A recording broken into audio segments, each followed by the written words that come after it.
उसी तरह जब ये मन का टायर अगर बेकार हो जाए, इसमें आसक्ति, इसमें लोभ, इसमें वासना, इसमें तृष्णा, इसमें झूठ प्रपंच समा जाए,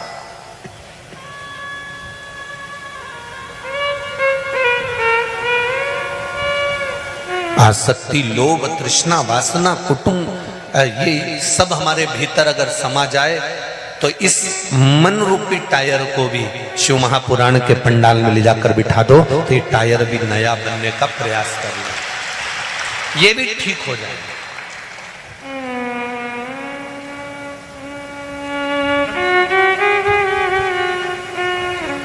माता सती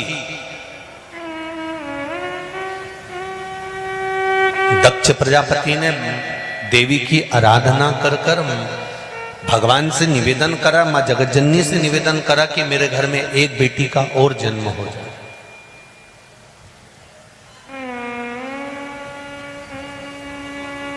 कितना अंतर है,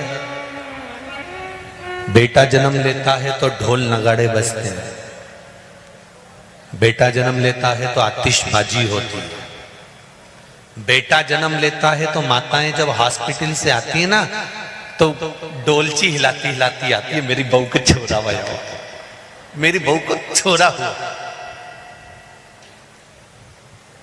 और अगर छोरी हो जाती है तो ना डोलची हिलती है ना मुंडा हिलता है, बेटी हो गई।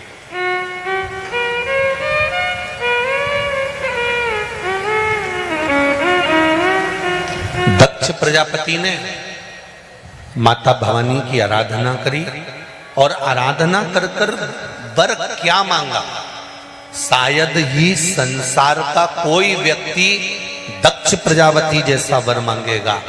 जिस दक्ष प्रजापति के घर में 60 कन्याओं का जन्म हो गया, इतनी कन्याएं जन्म लेने के बाद भी दक्ष प्रजापति माता रानी से अगर मांग रहा है तो कह रहा है एक बेटी का और जन्म हो जाए। जिसके घर में 4 बेटी हो जाती है, 2 बेटी हो जाती है, 5 बेटी हो जाती है, 3 बेटी हो जाती है, जिनके घर में 2 बेटी का जन्म हो जाता है, वो ना जाने कितने कितने देवी देवताओं को धोख लगाते फिरते हैं कि छोरा हो जाए, छोरा हो जाए, छोरा हो जाए। पर दक्ष प्रजापति के घर में 60 कन्याओं का जन्म हो चुका था और 60 कन्याओं के जन्म के बाद भी भगवान से मांग रहे हैं तो कर रहे हैं मेरे घर में एक बेटी और हो जाए। तो दक्ष प्रजापति से पूछा कि बेटी क्यों मांग रहे हो, तो दक्ष प्रजापति कहते हैं बेटा एक कुल को तारता है और बेटी 2 कुल को तार देती है। 2 कुल को तारने वाली बेटियां होती हैं, वो 2 कुल को तार देती।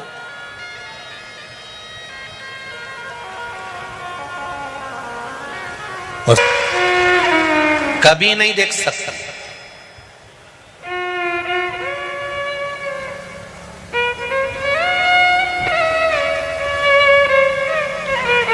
और मेरा बेटियों से हमेशा निवेदन रहा है, तुम्हारे माँ बाप ने तुम्हें पालने में, बड़ा करने में, तुम्हारी परवरिश में कोई कमी नहीं छोड़ी।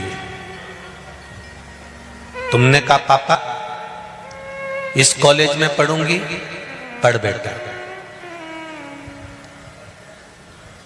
माँ बाप ने अपनी बेटी की परवरिश में कोई कमी नहीं छोड़ी।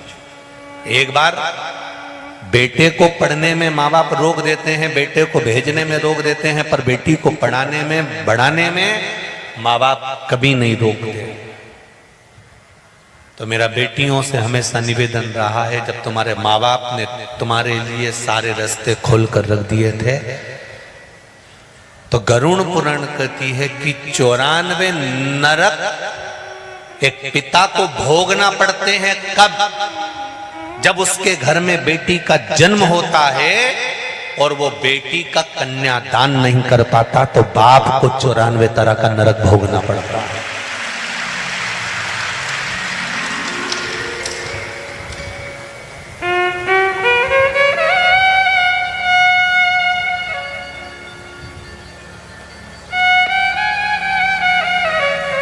मेरा पिताओं से निवेदन है, तुम्हारे पास में धन नहीं है, तुम गरीब हो, तुम्हारे घर में 4 लड़कियां हैं, तुम दूसरे से कभी मत कहना कि इसका कन्यादान तुम ले लो, इसका कन्यादान तुम कर दो, मामा जी कन्यादान करेंगे, मौसी कन्यादान करेगी, वो कन्यादान नहीं नहीं। कितना गरीब से गरीब बाप हो तो भी बेटी का कन्यादान बाप को ही करना चाहिए, चाहे 5 बेटी 6 बेटी के।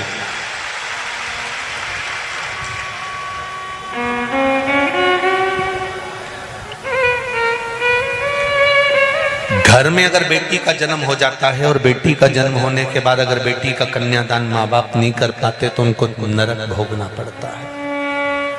एक नरक नहीं 94 नरकों को भोगना पड़ता है। इसलिए बेटियों को चाहिए तुम्हारी पढ़ाई करो, खूब पढ़ो, दोस्ती रखो, मना नहीं है, पर जब विवाह का समय आए तो कह देना जहां मेरे पिता मेरी शादी करेंगे वहीं पर मेरी शादी होगी, मेरे माँ बाप को मुझे कन्यादान करवा। और एक निवेदन और करूंगा, सनातनी हो, सनातन धर्म को छोड़कर दूसरे धर्म में जाने का प्रयास भी मत करना कि मुझे दूसरे धर्म में।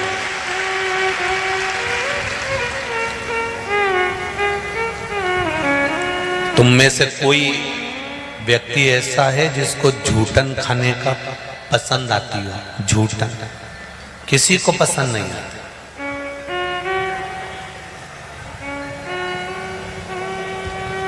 सनातन धर्म के सिवाय किसी धर्म में मैं विवाह नहीं करूंगा।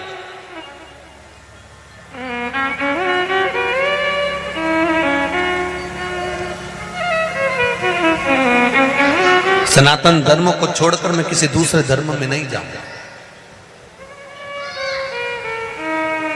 हम क्यों जाए,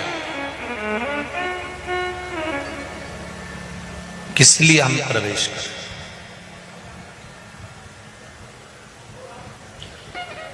एक बेटा तुम्हारे घर में जन्म लेता है और एक बेटी तुम्हारे घर में जन्म लेती है। बेटा के जन्म के बाद बाप तरक्की करे कि नहीं करे वो पता नहीं है, पर यह निश्चित है बेटी के जन्म के बाद बाप की तरक्की निश्चित है कि होगी।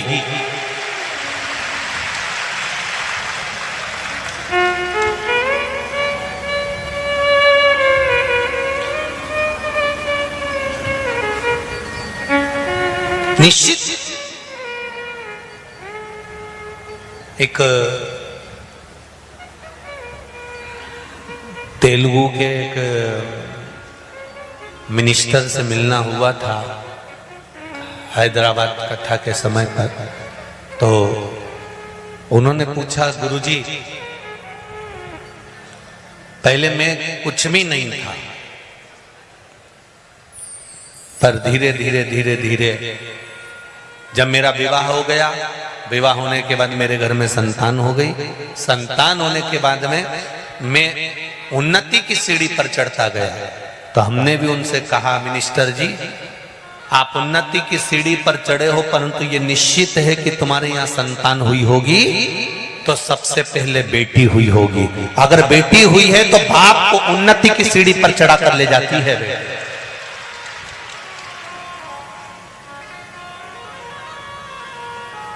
घर में बेटी का जन्म साधारण नहीं माना गया है। बेटी का जन्म, भले बेटी जन्म लेती है तो लोगों का मुंह उतर जाता है कि बेटी हो गई, पर आज के समय में ये बेटों का तो नहीं होगा। तुमको तारने वाला तुम्हारा पुत्र नहीं होगा। संसार के लोगों को कभी पुत्र तारता नहीं है। संसार के लोगों को हमेशा पुण्य ही तारता है। उसके द्वारा किया गया पुण्य, सत्कर्म, भजन, कीर्तन, स्मरण, मंत्र जाप, जो दान करा, जो पुण्य करा, जो भजन करा, जो कीर्तन करा, ये हमको तारता है, पुत्र नहीं तारता।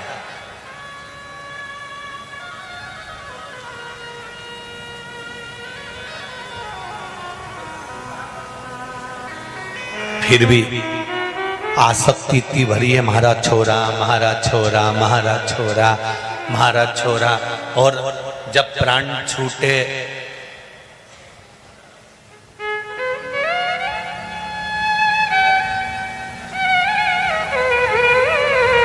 छोरा और छोरा की बहू दोनों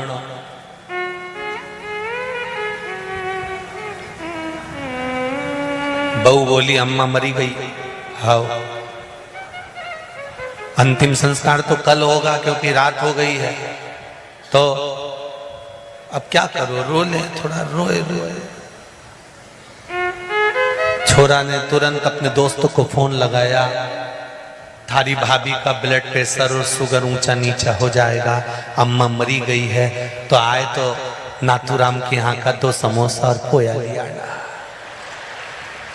वो खा लेगा।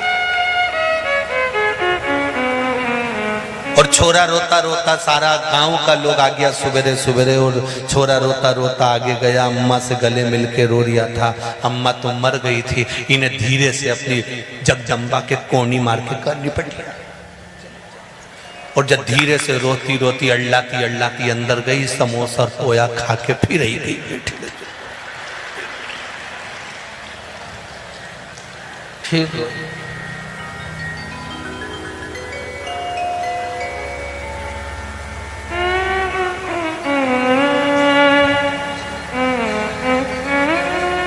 सुनार आ गया,